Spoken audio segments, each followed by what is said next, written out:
25 जून 2025। दुनिया एक नई रियलिटी के साथ जागती है। रात भर मिडिल ईस्ट में छिपा हुआ कॉन्फ्लिक्ट अब एक फुल स्केल वॉर बन चुका है और सालों से चल रही फ्रेजाइल पीस टूट गई है। महीनों से इजराइल और ईरान के बीच बढ़ रही टेंशन अब फाइनली एक्सप्लोड हो गई है। एक ऐसी चेन रिएक्शन शुरू हो गई है जो पूरे रीजन को अपनी लपेट में ले सकती है। दुनिया हैरान है जब पहली तस्वीरें डिस्ट्रक्शन और क्योस की वायरल होने लगती हैं। मिडिल ईस्ट लिटरली फट पड़ा है, जैसे ही इजराइल और ईरान की शैडो वॉर अब ओपन कॉन्फ्लिक्ट में बदल गई। जो पहले कोवर्ट ऑपरेशंस और साइबर अटैक्स तक सीमित था, अब एक खुला ब्रूटल कन्फ्रंटेशन बन गया है। रात के अंधेरे में एक्सप्लोजन्स चमक रहे हैं, मिलिट्री कॉन्वॉय डेजर्ट में दौड़ रहे हैं और बॉर्डर पर क्लैशेस हर घंटे तेज हो रहे हैं। सबकी नजर अब इसी रीजन पर टिक गई है। जैसे जैसे फाइटिंग का स्केल और इंटेंसिटी सामने आता है, एयर स्ट्राइक्स तेजी से एस्केलेट हो रहे हैं और अब यूनाइटेड स्टेट्स भी खींच आया है, जिससे ग्लोबल स्टेबिलिटी खतरे में पड़ गई है। फाइटर जेट्स गरज रहे हैं, मिसाइल्स स्ट्रेटेजिक टारगेट्स पर गिर रहे हैं और पेंटागन से लगातार अर्जेंट स्टेटमेंट्स आ रही हैं।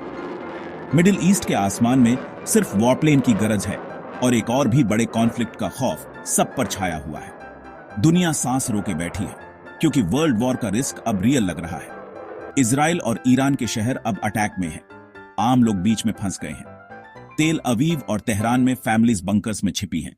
एयर रेड सायरन गूंज रही हैं। जो सड़कें पहले लाइफ से भरी थी, अब वहां सिर्फ डेवस्टेशन है। इमरजेंसी रेस्पॉन्स लगातार इंजर्ड को बचाने की कोशिश कर रहे हैं।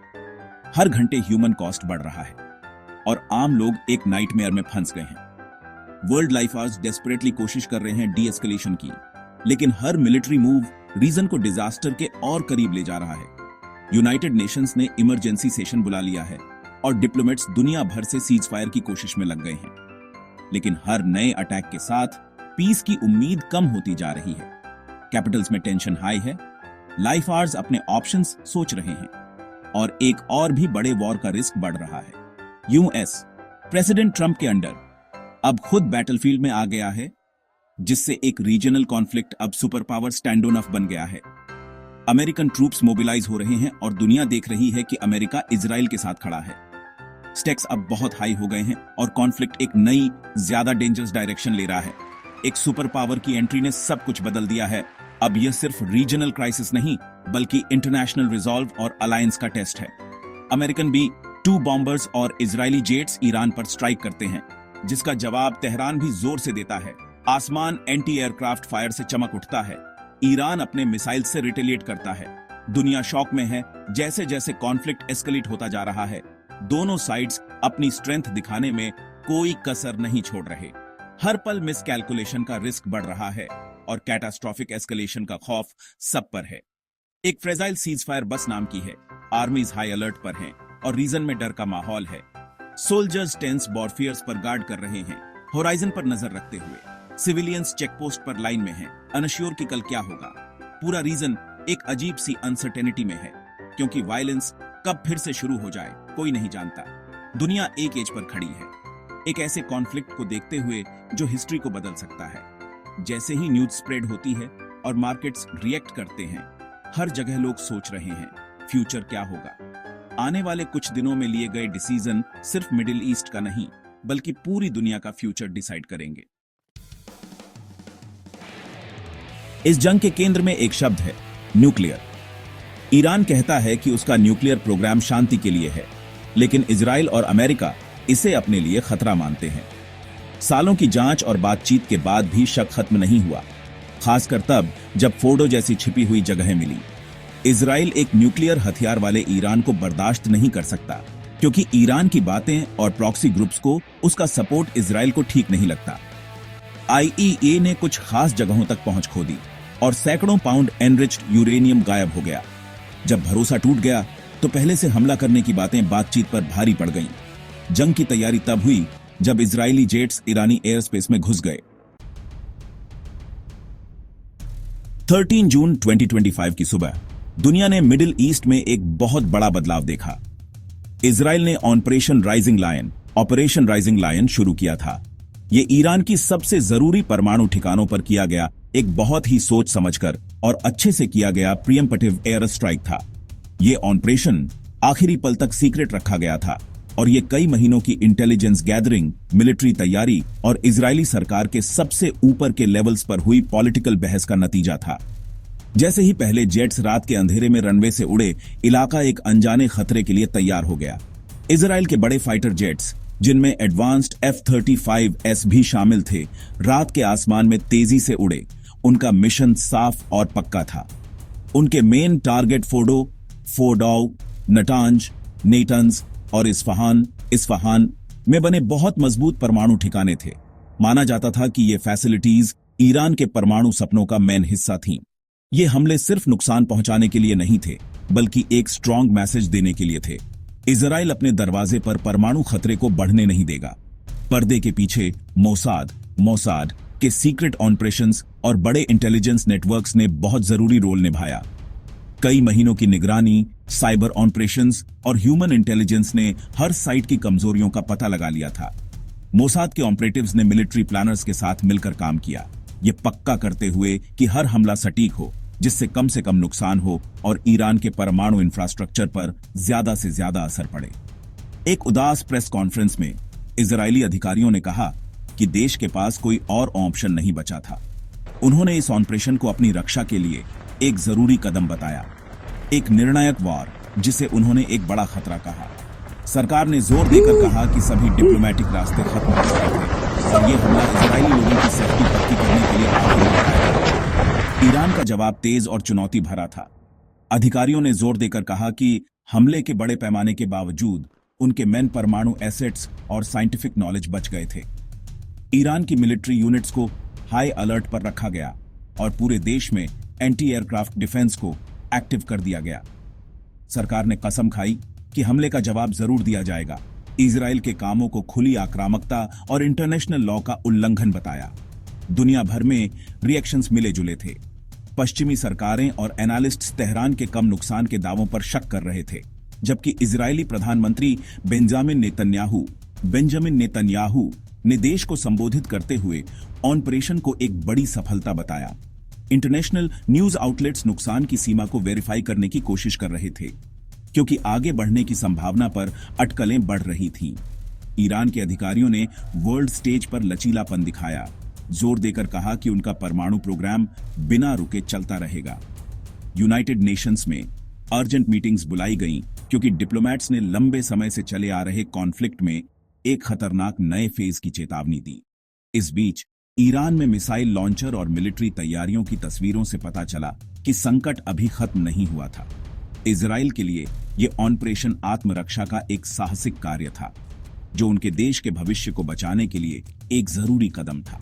ईरानियों के लिए यह युद्ध का एक अकारण कार्य था, जिसने गुस्से और बदले की भावना को भड़काया। जैसे जैसे दुनिया बेसब्री से देख रही थी, यह साफ था कि आग लग चुकी थी और ऑपरेशन राइजिंग लायन के परिणाम अभी सामने आने शुरू ही हुए थे।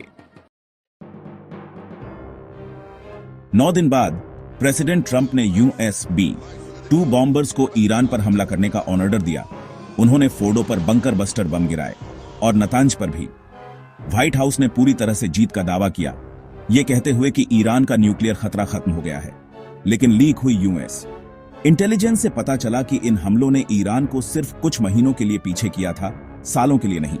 IEA डैमेज को वेरीफाई नहीं कर पाया और लगभग 1000 पाउंड एनरिच्ड यूरेनियम का कोई हिसाब नहीं मिला। दुनिया सस्पेंस में थी। क्या ईरान का प्रोग्राम कमजोर हो गया था या बस छिप गया था? अमेरिका के सीधे इन्वॉल्वमेंट से हालात और अनिश्चित हो गए थे। ईरान का जवाब तो आना ही था। जंग ग्लोबल हो गई थी।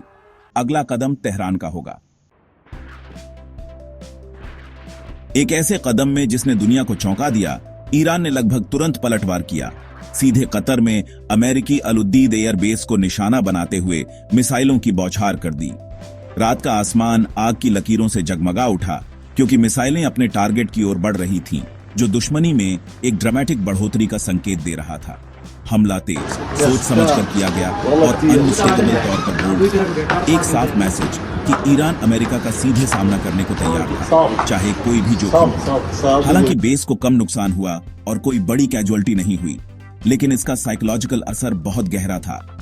अमेरिकी सेनाएं, जिन्हें कभी इस क्षेत्र में अछूत माना जाता था, अब खुद को कमजोर पा रही थीं। हमले ने सुरक्षा के किसी भी भ्रम को तोड़ दिया। जिससे मिडिल ईस्ट में हर अमेरिकी इंस्टॉलेशन हाई अलर्ट पर आ गया।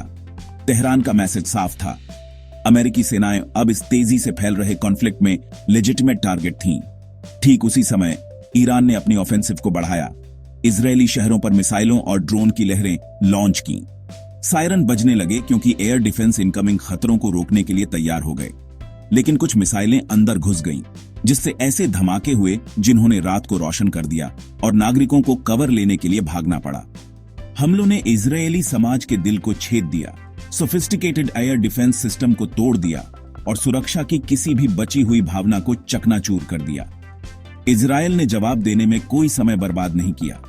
फाइटर जेट्स आसमान में गर्जना करते हुए तेहरान के अंदर तक हमला करने के लिए सीमाएं पार कर गए। उनके टारगेट मिलिट्री और सिंबॉलिक दोनों थे। ऐसी जगहें चुनी गईं जो अपना मैसेज दे सकें। ईरानी राजधानी में धमाके हुए और मिलिट्री इंस्टॉलेशन से धुएं के गुब्बार उठे, क्योंकि कॉन्फ्लिक्ट एक दूसरे के बदले के हमलों से बढ़कर पूरी तरह से युद्ध में बदल गया। हर नए हमले ने रिटेलिएशन के एक घातक चक्र को बढ़ावा दिया, जिसमें दोनों पक्ष हिंसा के एक अथक स्पाइरल में फंस गए। पूरे क्षेत्र के शहर युद्ध के मैदान बन गए। उनकी सड़कें जलती हुई इमारतों, तबाह हुए वाहनों और गोलियों और विस्फोटों की लगातार आवाज से भर गई। मिडिल ईस्ट, जो पहले से ही तनाव का क्षेत्र था, अब पूरी तरह से युद्ध की आग में जल रहा था। किसी को बख्शा नहीं गया। सिविलियन मोहल्ले, मिलिट्री बेस और जरूरी इंफ्रास्ट्रक्चर सभी खुद को क्रॉस हेयर में पाए। परिवार शेल्टर्स में दुबके हुए थे, अनश्योर थे कि वे रात भर बचेंगे या नहीं, जबकि इमरजेंसी सेवाएं बढ़ते विनाश का सामना करने के लिए संघर्ष कर रही थीं। मिलिट्री और सिविलियन टारगेट्स के बीच की लाइनें धुंधली हो गईं और युद्ध की कीमत हर गुजरते घंटे के साथ बढ़ती गई। एंगेजमेंट के नियम, जिनका कभी सावधानी से पालन किया जाता था, केओस हावी होते ही जल्दी से खत्म हो गए। शहरों की सड़कों पर अर्बन वॉरफेयर छिड़ गया, जिसमें मलबे के बीच सशस्त्र झड़पें हुईं। इमरजेंसी रिस्पॉन्डर्स ने घायलों को बचाने के लिए अपनी जान जोखिम में डाली, लेकिन विनाश का पैमाना बहुत बड़ा था। बढ़ती कैजुअल्टी और विनाश के बावजूद किसी भी पक्ष ने पीछे हटने का कोई संकेत नहीं दिखाया। दोनों पक्षों के नेता कैमरों के सामने आए, लड़ाई जारी रखने और पीछे न हटने की कसम खाई। सैनिकों को मोबिलाइज किया गया और दुनिया ने देखा कि कॉन्फ्लिक्ट और भी बेकाबू होने की धमकी दे रहा था। मिडिल ईस्ट आग की लपटों में था। उसके शहर जल रहे थे, क्योंकि कॉन्फ्लिक्ट की खबरें दुनिया भर की हेडलाइंस में छाई हुई थीं। भीड़ सार्वजनिक स्क्रीन के चारों ओर इकट्ठा हो गई। डिसबिलीफ और डर में लेटेस्ट फुटेज देख रही थी। दुनिया ने सांस रोक ली थी, यह जानते हुए कि इस युद्ध के परिणाम क्षेत्र से कहीं आगे तक पहुंच सकते हैं। हर नए हमले के साथ कैटास्ट्रोफी का जोखिम बढ़ता गया। इमरजेंसी टीमें डिजास्टर्स का जवाब देने के लिए दौड़ पड़ीं, जबकि नागरिक जहां भी हो सके शेल्टर की तलाश में थे। लाखों लोगों का भाग्य अब अधर में लटका हुआ था, क्योंकि क्षेत्र एक और बड़ी कैलामिटी के कगार पर था। आम लोगों के लिए जंग का मतलब डर, नुकसान और बस जिंदा रहना है। एयर रेड सायरन बजते ही इजराइल और ईरान में परिवार शेल्टर की तरफ भागने लगते हैं। रोजमर्रा की जिंदगी रुक सी गई है। स्कूल बंद हैं, दुकानें बंद हैं, सड़कें सूनी पड़ी हैं। इजराइल का आयरन डोम कई रॉकेटों को रोक लेता है, लेकिन सभी को नहीं। तबाही बहुत ज्यादा है। ईरानी शहर रिहायशी इलाकों के पास हमलों का सामना करते हैं, जिससे लाखों लोगों में दहशत फैल जाती है। अस्पताल भरे हुए हैं, सैकड़ों मर चुके हैं और हजारों घायल हैं। गाजा में मानवीय संकट गहराता जा रहा है। मदद का इंतजार करते हुए दर्जनों लोग मारे गए। ईरान अंदरूनी तौर पर सख्ती बरत रहा है। जासूसों के आरोप में लोगों को गिरफ्तार और फांसी दे रहा है। इजराइल में बंधकों की वापसी की मांग को लेकर विरोध प्रदर्शन हो रहे हैं, जिससे उथल पुथल और बढ़ रही है। शांति का सपना जिंदा रहने के लिए एक बेताब संघर्ष में बदल गया है। कतर की कोशिशों से 24 जून को एक सीज फायर से उम्मीद की एक किरण दिखी। प्रेसिडेंट ट्रंप ने इसका क्रेडिट लिया और दुनिया ने अपनी सांसें थाम ली। लेकिन कुछ ही घंटों में यह ट्रूस टूट गई। मिसाइलें उड़ी, आरोप प्रत्यारोप हुए और हिंसा फिर से शुरू हो गई। ट्रंप ने पब्लिकली इजराइल को फटकारा, जिससे एलाइज के बीच की गहरी दरारें सामने आ गईं। एक अजीब सी शांति लौट आई, लेकिन सीज फायर कमजोर और कुछ समय के लिए ही था। इमरजेंसी रेस्ट्रिक्शंस में ढील दी गई, लेकिन किसी को भी यह यकीन नहीं था कि खतरा टल गया है। असली मुद्दे अभी भी अनसुलझे थे। सेनाएं मोबिलाइज्ड ही रहीं। सीज फायर एक पॉज था, सॉल्यूशन नहीं। ट्रस्ट गायब था और क्षेत्र तनाव में ही रहा। हर कोई अगले धमाके का इंतजार कर रहा था। कॉन्फ्लिक्ट की शॉकवेव्स दुनिया को जंग में खींचने की धमकी दे रही है। यूएस की इन्वॉल्वमेंट ने जंग को इंटरनेशनल बना दिया, जिससे एलाइड देशों को खतरा हो गया। अल उदेद पर ईरान के हमले ने चेतावनी दी कि कोई भी यूएस बेस्ड टारगेट हो सकता है। नेटो बंटा हुआ है। रशिया और चाइना इन्फ्लुएंस के लिए मैन्यूवर कर रहे हैं। ट्रंप के यूनिलैटरल एक्शन पर यूएस को अंदरूनी पॉलिटिकल बैकलैश का सामना करना पड़ रहा है। यूएन सिक्योरिटी काउंसिल टेंशन और धमकियों से पैरालाइज्ड है। यूएस और ज्यादा फोर्सेस डिप्लॉय कर रहा है, जिससे एक बड़ी जंग का खतरा बढ़ रहा है। हर कदम ग्लोबल चेन रिएक्शन के खतरे को बढ़ा रहा है। दुनिया देख रही है, डर रही है कि एक गलत कदम तबाही ला सकता है।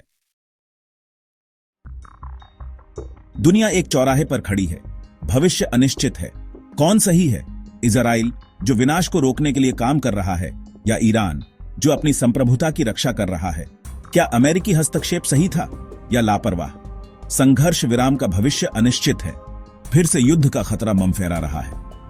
क्षेत्रीय शक्तियां भी इसमें शामिल हो सकती हैं, जिससे संघर्ष बढ़ सकता है। मानवीय कीमत बढ़ रही है, जिससे तत्काल कूटनीति की मांग हो रही है। अब लिए गए निर्णय यह तय करेंगे कि यह एक मोड़ है या कुछ बहुत बुराई की शुरुआत। दुनिया देख रही है और इंतजार कर रही है।